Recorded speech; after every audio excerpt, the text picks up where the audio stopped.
Hi అండి, welcome to Meenakshi creatives. నేను మీ మీనాక్షి రాజశేఖర్ని.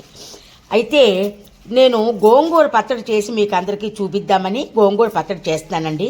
చూసారా ఎంత లేతగా ఉన్నాయో, ఇవి కట్టలు బాగా లేతగా ఉన్నాయండి. వీటిని చక్కగా కడుక్కుని అంటే ముందుగా అంతా గోంగూర అంతా వెలిచేసి కడిగేసి పట్ట మీద ఆరబోసుకుని తర్వాత ప్రాసెస్ మీకు చూపిస్తాను. ఇంకొక చిన్న విషయం మీకు చెప్పాలండి, నా ఛానల్ పేరు మారుతోంది. అంచేత మీనాక్షి క్రియేటివ్సే కానీ ప్రాతాస్ వంటిల్లు అని బ్రాకెట్లో పెడుతున్నాను, మీరందరూ కూడా గమనించగలరు. ఇలాగా గోంగూర అంతా కూడా రేల్చుకుంటున్నానండి. ఇలా రేల్చుకుని మొత్తం అంతా ఇది రేల్చాక శుభ్రంగా కడుక్కోవాలన్నమాట. అది మళ్ళీ మీకు చూపిస్తాను. ఈ గోంగూరని ఇలా రేల్చేసాం కదండి, చక్కగా దీన్ని మనం కడిగేసుకుందాం. 4-5 సార్లు కడగాలండి, ఒక్కసారి కడిగితే సరిపోదు. గోంగూరలో ఎక్కువ చెత్త ఉంటుందన్నమాట. అందుకని శుభ్రంగా జాడించినట్టుగా మనం దీన్ని కడుక్కోవాలి. కడుక్కుని ఎక్కువ నీళ్లు పోసుకుని చక్కగా కడిగేసుకోవాలి. ఇలా 2-3 సార్లు కడుక్కోవాలి. ఇలా కింద పెట్టుకుని లాస్ట్ మళ్ళీ మనం మీదకి తీసుకుందాం. చూసారా ఎంత చెత్త వచ్చిందో, మళ్ళీ ఇంకా 2-3 సార్లు కడగాలండి. చూస్తున్నారా, మళ్ళీ మనం 2వసారి కడుక్కుంటున్నాం అన్నమాట. ఇలా నీళ్ళు పోసి 2 సార్లు, ఇంకా 3వసారి కూడా కడుక్కోవాలండి. కడుక్కున్నప్పుడు మనం వేరే క్లాత్ మీద తీసి ఆరబెట్టుకుంటే నిల్వకి బాగుంటుంది. ఎన్నాళ్ళైనా 6 నెలల వరకు నిల్వ ఉంటుంది అన్నమాట. ఇలా కడిగేసుకోవాలి. చూస్తున్నారా, 2వసారి కడిగినా కూడా ఎంత చెత్త వచ్చిందో చూడండి. ఇప్పుడు ఇంకొకసారి కడుక్కుందాం. ఇప్పుడు ఇలాంటి కన్నాల గిన్నె తీసుకుని దీంట్లోకి ఈ గోంగూర అంతా వేసేసుకుని మనం కడుక్కోవచ్చు అనమాట. ఇప్పుడు 3వసారి దీన్ని ఇలా ఓడగట్టేస్తే చక్కగా మనకి ఇబ్బంది ఉండదు. ఇప్పుడు ఈ కన్నాల గిన్నెలో ఇలా నీళ్లు పోసేసి మనం చక్కగా కడిగేసుకోవచ్చండి. ఇది ఇంకా పెద్ద ఇబ్బంది ఉండదు. చూస్తున్నారా ఎలా కారిపోతాయి నీళ్లు. ఇలా కారిపోయాక నీళ్ళన్నీ ఓడిపోయాక ఒక క్లాత్ మీద మనం ఆరబెట్టుకుందాం. చక్కగా ఇలా ఒక క్లాత్ మీద ఆరబెట్టేసుకోవాలండి. ఆరబెట్టేసుకుని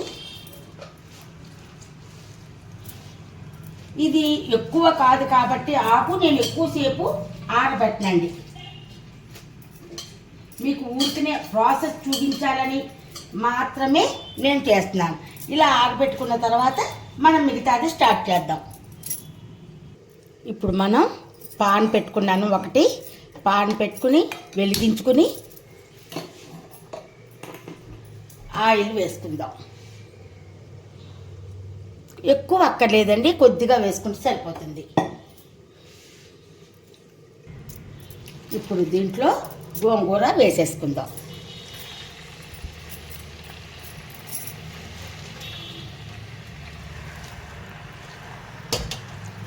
ఇలా వేసుకుని కొద్దిగా ఉప్పు వేసుకుందాం. కొద్దిగా కాదు, మనకి ఎంత సరిపోతుంది అనిపిస్తే అంత ఉప్పు వేసుకోవాలి, మన టేస్ట్ని బట్టి. టేస్ట్కి చింతపండు వేయాలండి, వేస్తేనే దాని టేస్ట్ అన్నమాట. అది అలా అయ్యాక మనం కాసేపు ఉన్నాక మిగతా ప్రాసెస్ చూపిస్తాం. ఇప్పుడు మూత తీసి చూద్దాం ఎలా ఉందో. ఇంకా ఉడకాలండి. మనం చక్కగా పాన్ లాంటిది పెట్టుకుంటేనే మనకి అడుగు పట్టదు, లేకపోతే అడుగు పట్టేస్తుంది అన్నమాట. ఇప్పుడు మళ్ళీ దీన్ని మనం మూత పెట్టేసి బాగా ఉడికే వరకు మగ్గించుకుందాం. చూస్తున్నారా, గోంగూర చక్కగా ఉడికిపోయిందండి. లేత కూర ఉంటేనే బాగుంటుంది గోంగూర. ముదరదైతే ఆకుల్లా ఉండిపోతుంది అనమాట. దీని మీద మళ్ళీ మనం ఇంకొకసారి ఉడికే వరకు మూత పెట్టుకుందాం. ఇప్పుడు గోంగూర ఉడికిందో లేదో చూద్దాం. చూసారా, చక్కగా మెత్తగా ఉడికిపోయింది. కొంతమంది ఇలాగే ఉంచేస్తారండి ఆకులుగా తినడానికి. నేను మాత్రం సగం మిక్సీ చేసి సగం ఆకులుగా ఉంచుతానండి. ఇది ఒక టేస్ట్లో ఉంటుంది, అది కూడా బాగుంటుంది, ఇది కూడా ఇంకా బాగుంటుంది అనమాట. కూర ఉడికిపోయింది కదా, స్టవ్ వేసి పక్కన పెట్టేసి మనం దీని మీద మనం పోపు పెట్టుకుందామండి. స్టవ్ వెలిగించుకుని మళ్ళీ దీని మీద ఇది పెట్టేసి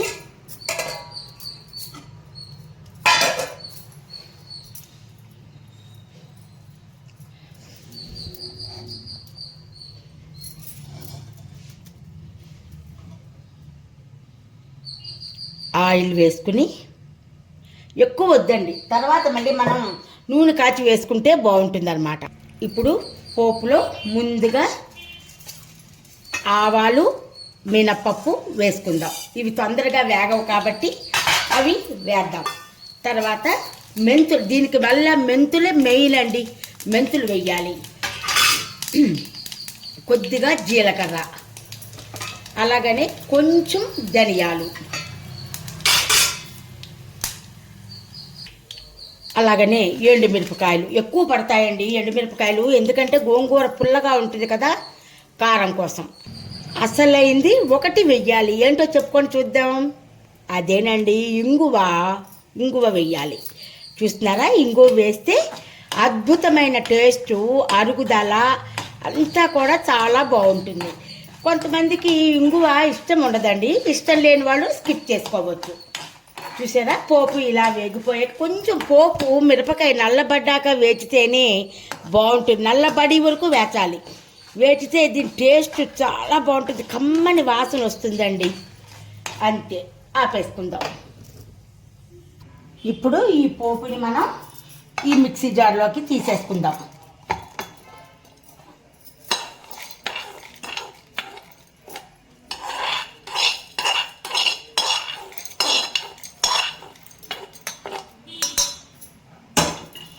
దీన్ని మిక్సీ చేసేసుకుందాం. ఈ లోపుని స్టవ్ వెలిగించుకుని మనం కొంచెం నూనె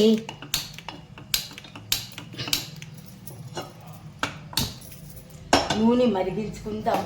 ఎందుకంటే వేడి నూనె వేస్తే బాగుండదండి, అందుకని కొద్దిగా నూనె మరిగించుకుందాం.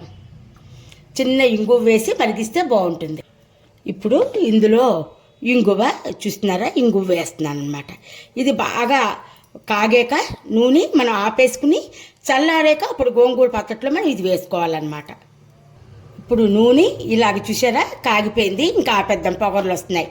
ఇది బాగా చల్లారాక గోంగూర పచ్చట్లో వేసుకోవాలి. చూస్తున్నారు కదా, ఈ విధంగా మనం మిక్సీ చేసుకోవాలి. చేసుకున్న దాంట్లో మనం గోంగూర పచ్చడి వేసుకుందాం. కొంచెం కొంచెం వేసుకుంటూ సగమే వేసి నేను మిక్సీ చేసి మిగతాది ఇందులో కలిపేస్తాను, మీకు చూపిస్తాను. చూస్తున్నారు కదా, ఇది సగం మాత్రమే వేస్తానండి, ఎందుకంటే సగం ఆకు మాత్రమే వేస్తేనే బాగుంటుంది.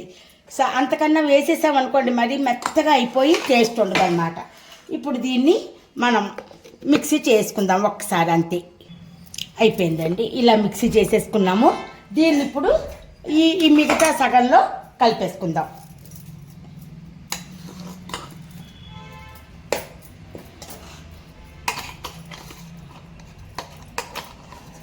ఆంధ్రమాత గోంగూర పచ్చడి అండి. గోంగూర పచ్చడి అంటే మరి ఇంకా దీంట్లో నేను కొంచెం వెల్లుల్లిపాయలు కూడా వేస్తానండి, ఎందుకంటే కొంతమందికి ఇష్టం ఉండదు, కానీ మా ఇంట్లో కొంతమందిమే తింటాము, కొంతమంది తినము. అందుకోసమని ఇప్పుడు నేను వెల్లుల్లిపాయలు కూడా దీంట్లో మిక్సీ చేసి దాంట్లో వేస్తాను.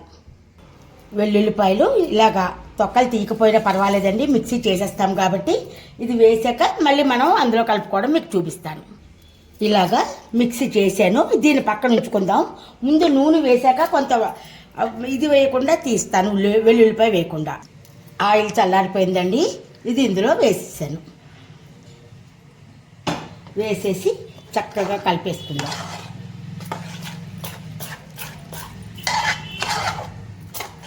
ఇది మామూలుగా కూడా ఇది నెల రోజుల వరకు నిల్వ ఉంటుందండి, అందులో అయితే గ్యారంటీ. తర్వాత అంటే నేను నీళ్లు ఆరబెట్టలేదు అందుకని. ఇప్పుడు కొంచెం తీసేసి గోంగూర పచ్చడి కొద్దిగా తీసేసి దీంట్లో వెల్లుల్లిపాయలు కలుపు. ఇప్పుడు వెల్లుల్లిపాయలు దీంట్లో కలిపేసుకుందాం.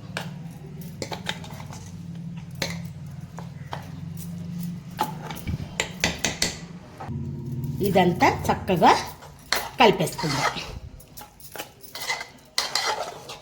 అది వెల్లుల్లిపాయ వెయ్యింది, ఇది వెల్లుల్లిపాయ వేసింది అన్నమాట.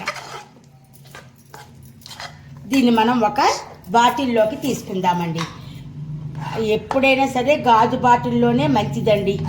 మనం